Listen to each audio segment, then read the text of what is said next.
तमगा इम्तियाज हासिल करने वाली अदाकारा महविश हयात और PTI रुकन असम्बली आमिर लियाकत हुसैन आमने सामने आ गए। पाकिस्तान का सदारती तमगा इम्तियाज हासिल करने वाली अदाकारा महविश हयात अमरीका की जानिब से ईरानी जनरल कासिम सुलेमानी की हलाकत पर तनकीदी ट्वीट किया, जिस पर PTI कराची से मुंतखब होने वाले MNA डॉक्टर आमिर लियाकत हुसैन ने समाजी राब्ते की वेबसाइट ट्विटर पर जबरदस्त जवाब दे डाला। हुआ कुछ यूं कि अदाकारा महविश हयात ने समाजी राब्ते की वेबसाइट ट्विटर पर एक ट्वीट लिखा। उन्होंने कहा, मुझे यकीन नहीं आ रहा 2020 को शुरू हुए अभी 72 घंटे ही हुए हैं और ये कशीदगी मंजरे आम पर आ रही है। मेरे ख्याल में ये उस वक्त होता है जब आज़ाद दुनिया के लीडर बैनुल-अक़वामी कवानीन की परवाह किए बगैर यकतरफा फैसले करें। ये बात सिर्फ ईरान और अमरीका तक महदूद नहीं, खुदा हम सब की हिफाजत करे।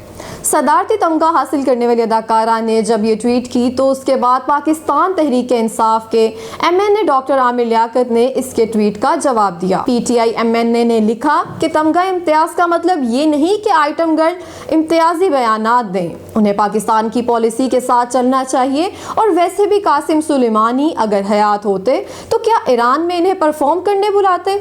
इस ट्वीट पर अदाकारा महविश हयात खामोश न रही और समाजी राब्ते की वेबसाइट ट्विटर पर ट्वीट किए और लिखा कि ये आइटम गर्ल अपनी राय देने का जमहूरी हक इस्तेमाल कर रही है, जबकि आप सिर्फ तानाबाजी कर सकते हैं और कुछ नहीं मर्द बने। महविश हयात ने अपनी फिल्म लॉर्ड वेडिंग का हवाला देते हुए भी आमिर लियाकत पर तंज करते हुए कहा, वैसे उस मुकदमे क्या क्या हुआ जो लॉर्ड वेडिंग को लेकर आप मेरे खिलाफ करने वाले थे। मैं इस मुकदमे का बेचैनी से इंतजार कर रही हूँ।